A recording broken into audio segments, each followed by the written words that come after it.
Hello world, it's Gogio4 with you once again. How are you guys doing? So welcome into May, everyone. It's a big summer season ahead of us, so I'm just going to get right into it. Recently just saw Avengers Age of Ultron, the second Avengers film, featuring the Avengers crew from last with a few new faces, featuring the Quicksilver and Wanda, the twins, played by ATJ and Elizabeth Olsen, and then featuring the villain Ultron. Now Ultron is one of my more favorite Marvel villains. I loved him since he was a kid. Just a badass evil robot, hell-bent on taking over the world and reshaping it in his own image. And very much the Ultron in this film was just like that, voiced by James Spader. He did a really good job of lending Ultron this very villainous, almost growl, but intelligence to it, and also a lot of emotion. Ultron is not just a soulless robot full of logic. He actually gets very emotional and acts almost like an evil version of Tony Stark, and very often they refer to him as Tony Stark's offspring. Now, of course, for comic book fans, that's a bit, especially if you really read into it, that's a hard pill to swallow, because Hank Pym was the original creator of Ultron in the comics. Even though he didn't even know that, Ultron wiped his memory of that. And Hank Pym is also Ant-Man, or was Ant-Man, and now he's going to be in the new Ant-Man film. But, you know, the Marvel Cinematic Universe likes to change things up, so I don't blame them. I think it worked to have Tony be Ultron's creator, and, you know, without, you know, spoiling anything, it's not like Tony created everything with Ultron. He got a little help from something very powerful that he shouldn't have used to create Ultron. But I'm not going to spoil it for you. Just go check it out for yourself if you're a fan. Pretty good. I really enjoyed it. Good thrill ride, very much like the first movie, but more of, well, as you know, the first movie is the origin film. You know, it's the first time the Avengers get together. Meanwhile, this film, the Avengers are already together. They're already a team. You know, they're going out and doing their job. It felt like an actual Avengers film, like when when you read the comic books, you know how the team is going worldwide trying to stop the villain or the enemy of the force that's trying to destroy everything. You know, that's exactly what this film felt like. It felt like an Avengers film. So it definitely didn't disappoint in that regard. I know there were quite a few people that they enjoyed it, but they had their issues with it. But I really enjoyed Avengers Age of Ultron, so I don't know. I would recommend it. But on to other news. Now, on the DC side of things, as we all know, 2016 is now the DC counter-strike to Marvel. DC is releasing Superman vs. Batman, Dawn of Justice, and Suicide Squad. You know, the Superman vs. Batman trailer just came out a couple weeks ago, featuring our good friend Bruce Wayne, to bleed, you will, and, you know, Clark, pretty boy, facing off. Meanwhile, the Suicide Squad is being put together. If you don't know what that is, it's basically the A-team with supervillains, is what I'd call it. Basically, all these villains are in prison, and this lady's like, hey, we'll give you, you know, shorter sentences if you go out on missions for us, for the government, and then if you get captured, we won't help you. So, yeah, and you're going on very dangerous missions where you'll probably die. And that's the whole point of this. So that's why it's called the Suicide Squad. Very good stuff. It's funny to think that two major superheroes are fighting each other, and then the American government is using supervillains to go on missions for them. Like, what kind of world do we live in where superheroes are fighting each other, supervillains are fighting for the U.S. government? You know, welcome to the modern world of superheroes. You know, comic books have been trying forever to keep superheroes interesting and change the dynamics. So, anyway, Suicide Squad features quite a few famous or infamous villains. Harley Quinn and Deadshot and Killer Croc are some of the members on it, and they are going to be in this film, led by Captain Rick Flag. As we know so far, Harley Quinn is being played by, I forget her name, but she was the girl in Wolf of Wall Street. And of course, Mr. Will Smith himself is playing Deadshot, so that should be pretty exciting. He looks pretty good in his outfit. I'll post the links to the pictures below, but I'm pretty sure everyone's already seen them by now.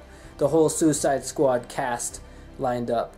It looks like a fearsome bunch, and I'm pretty excited to check it out. I think this is a smart move by DC to introduce us to a lot of villains, so we don't need like an origin film for all of them. Oh, also, I forgot to mention Jared Leto's The Joker in Suicide Squad. And I'm sure by now you've seen the pictures of him too, but if not, I will post those below.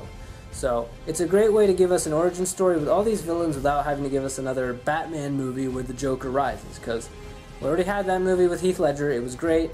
Hell, we had another one with Jack Nicholson, so we don't need a Batman movie with the Joker, or Holly, you know, just give us Suicide Squad. Meanwhile, Batman and Superman are going to go fight. So, but I'm still pretty excited for these films, and I look forward to them. And San Diego Comic-Con will reveal more, I think. And then in terms of video games, Arkham Knight comes out actually next month. The finale of the Arkham Asylum Arkham trilogy finally coming out, and it looks pretty good. Hell, it looks great. It looks like a really good new gen game, and probably the best, or one of the best superhero video games ever made. Definitely the best Batman video game ever made. Unless you count Superman for Nintendo 64 or whatever that POS was.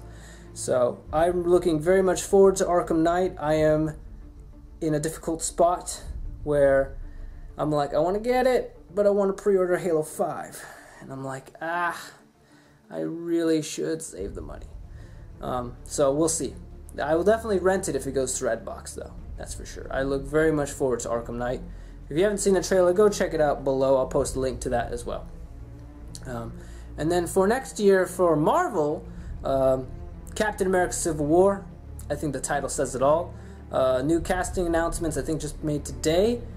Every day, more and more people. I think they said Paul Rudd, Ant-Man, is going to be in it. So it's like, I don't know why they're calling it Captain America Civil War when it should just be called Avengers Civil War. It's going to be a huge movie. So I'm more and more getting excited for it. And, you know, the Civil War was something that really changed the Marvel comic book universe. Like I said, they're always trying to change the dynamics, so I'm very much excited to see Captain America Civil War. Is this just going to be a future where, like, superheroes are supervillains and supervillains are superheroes?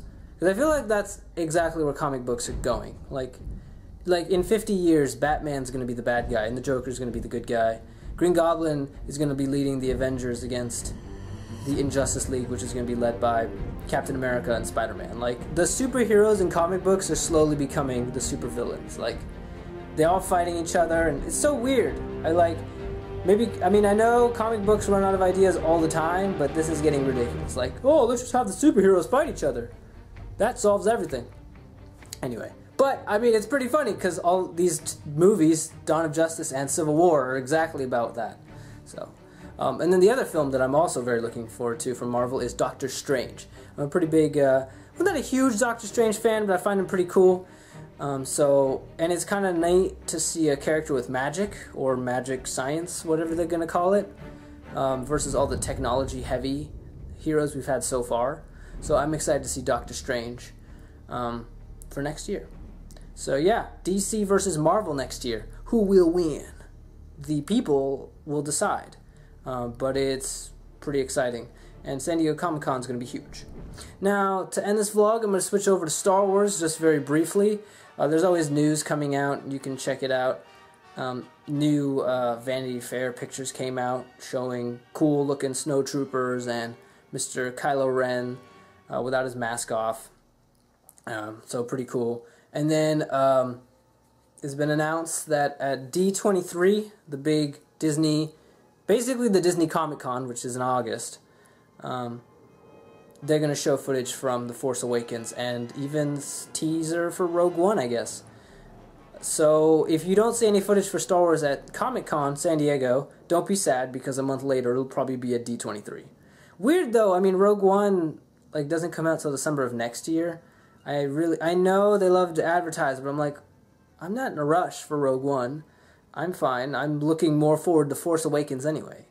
So, but, you know, that, of course, that's the big thing to talk about. But at the same time, they're keeping it fairly quiet. But, I mean, just keep looking forward to more Force Awakens news coming out. And then actually, Visceral Games, people who made Battlefield Hardline, and, well, I'm forgetting what else they made. Battlefield Hardline, something else. Well, okay. Visceral Games is also now picked up a new Star Wars game.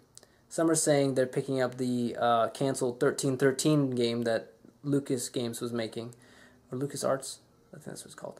And so at E3 next month, they will premiere footage from that. So that should be pretty exciting. So look forward to E3. So if you're disappointed in Star Wars Battlefront, have no fret, because we're getting another Star Wars game. So that's pretty exciting.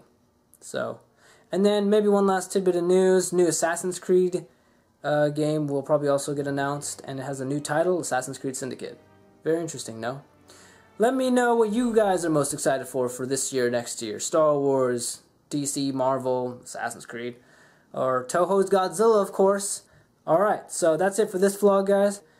Stay beautiful, people, and like, subscribe, all that jazz. Bye!